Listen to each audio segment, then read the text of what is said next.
This week's open mic on allthingsbranson.com is brought to you by our favorite sushi restaurant, Mitsuneko, located at 1819 West Highway 76 in Branson. For more information, call 417-336-1819 or search for Mitsuneko on Facebook. Thank you for supporting allthingsbranson.com. So do you guys, so I'm curious about the family business thing. That has not worked out for me in the slightest. It's very interesting. Is there a lot, do you each have a certain position, let's say with the business, like you do the business side, marketing or something, Dad does the, I don't know, what does your dad do? He can't do much. He's got the thing in his neck. And maybe I overstated it because he's able to do more, but really as far as practicing chiropractic, on a full-time level right now, it's just not something that he wants to do or could, but I think physically he could probably get to it now, but he's still in a lot of pain. So Could do it in the lobby. Oh, hey. Yeah, get a little massage chair out there. Yeah, massage chair, right? That's how you massage? How you massage on a chair. But no, he's pretty much managing the whole thing as far as Brett's is concerned. My mom, she's heavily involved in the financial and the marketing. We do have a marketing company that does all of our graphics and our planning for us, and we used to do it all, but now we have a great team there. We have 3 people on our marketing staff who do everything for us. Just for you guys, or is it like a firm or something? We have the firm, then we have our own in-house, as well. So we have a pretty robust team, and so more and more we as the Bretts are able to focus on being the talent and on the product, which is really nice. We can create a better product, and the marketing does their job, and it all coalesces. So we've seen growth for 4 straight years, just really good growth. Yeah, people bring up the show all the time. I know when we had Galen at our theater, people would come out and they would recognize him constantly. They were coming up to me and they would say, "We saw him this morning." No way. And they knew right where they knew him and stuff, and it wasn't even something weird like a poster or something. It was like your show. Well, Galen's pretty recognizable. He's kind of got that Fabio look. Fabio, he'll love that. Yes, I will tag him. I love you, Galen. He's got the Fabio look. Yeah, he does. Well, it's the hair, man. Yeah. He's got the hair thing. He's a cool cat. I love Galen Butler. But what I'm curious about is we're going to dig up some scandal stuff. No. No. With the family, let's say that you have a disagreement about how you should do something. So have you guys designated that you have the final say in something and your sister does? Or is it like Dad decides everything? Or is it a voting?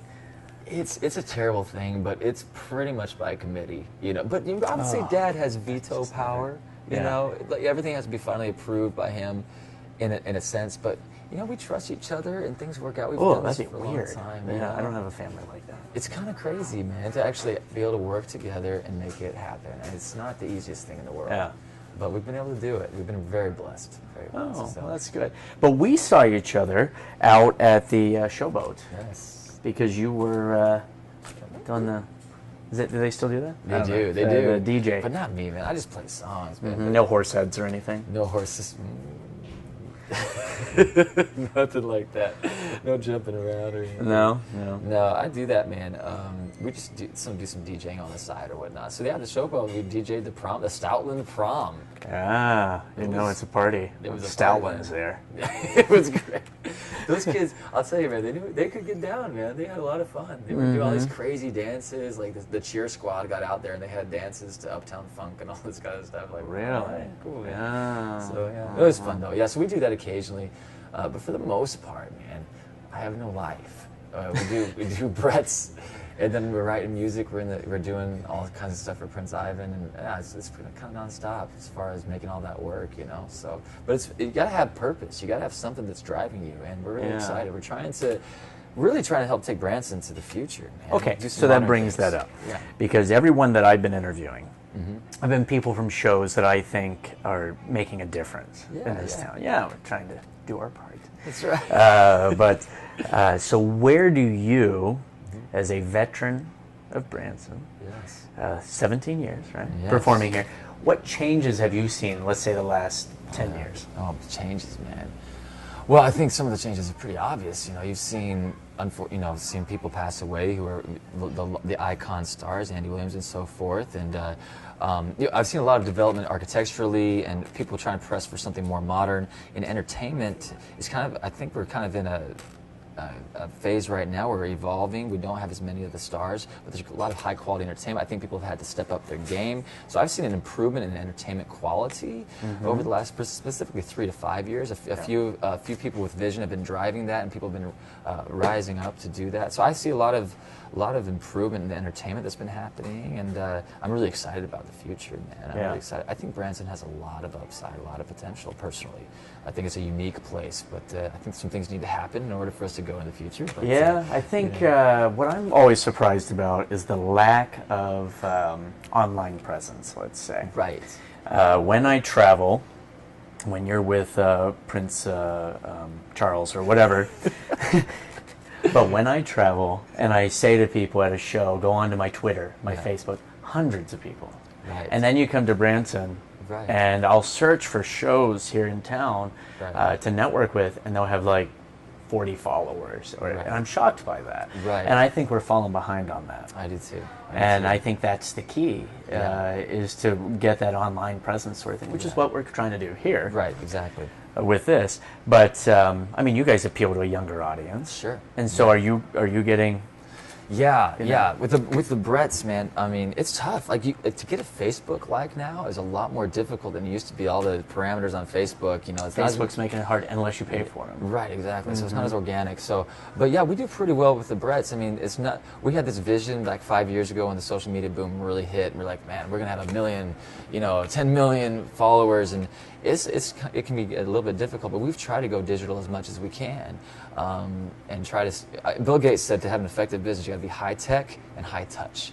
I think you get the high touch in Branson, but we're missing the high tech, and so we're trying to get there. For Prince Ivan, our fan engagement's ridiculous online, but it's a totally different demographic. It's 13 to 30 versus maybe the Bretts is a little bit.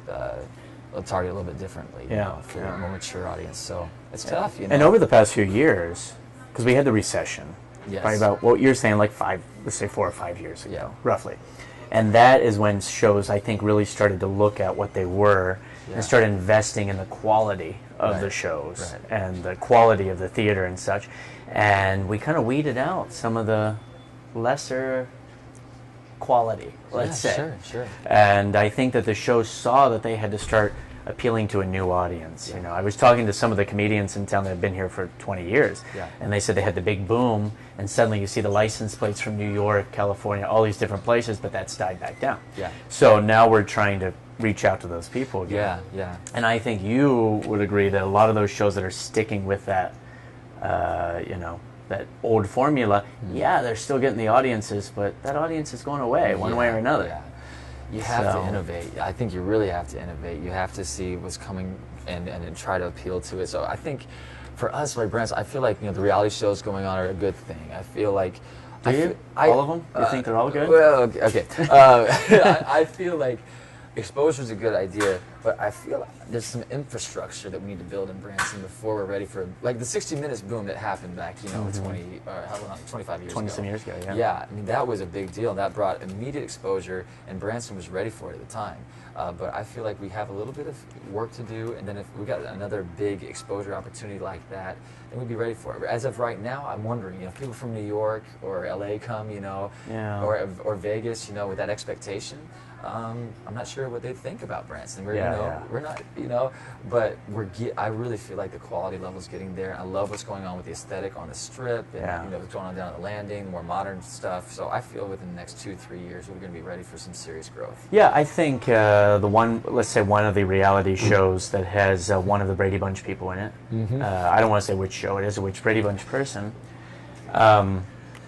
But I think it's good. Yes. Because I've only seen a couple of the episodes, but they're showing them out doing things in Branson. Exactly. And they're showing that we have go-karts, we have zip lines, we have this, we have that. The lake and everything. Yeah, and let's say another show that could be on, theoretically, that kind of played up the stereotypes of Branson. I don't think that's as beneficial. Yeah. Do you? I mean, I think that only goes so far until it's a joke, until Branson becomes a joke. Sure. I think you have to be careful. You really have to be careful. You have to preserve. Yeah, you have to preserve what we've been in terms of values, but I think we have to be forward-looking in terms of how we present those values and the way we package it. Like Cirque du Soleil, for me, is a great example. They were just a circus. They went bankrupt like 2 or 3 times, and then all of a sudden they had this idea, let's repackage the circus and now they're the biggest entertainment company in the world. But they took a basic idea and repackaged it in a modern, cool, innovative way. And I feel like that's how Branson is, because Branson's special in terms of the values it upholds, but we just need to repackage it in a more modern way that can appeal to a whole new audience. So I think you have to think about packaging. You have to, and that's where I'm with you on what you're saying about what you're saying. Yeah, just because when I'm touring, I have some venues that tell me, don't mention you're from Branson. Right. Because they say, you know, what some of the exposure they've been getting lately is not favorable. Right. So, which is really unfortunate. It is, because it wasn't like that like 2 or 3 years ago. When I was on a ship, they talked that up. But now it's, you know, we're just going to say that you're a touring performer and that you've performed here and there and that you're from Branson. That's you know, too it's bad, like a whole, dude. but we're trying to change that. Yeah, So. and I believe in Branson. I really do. I do too, or else I wouldn't be putting all this time into this. I know, which is really cool. I really applaud you for doing this, because you're doing this on your own hook, and I just really think it's cool. So, I wish it was on my own dime, but it's a lot more than a dime. Yikes! I know, man. Yeah.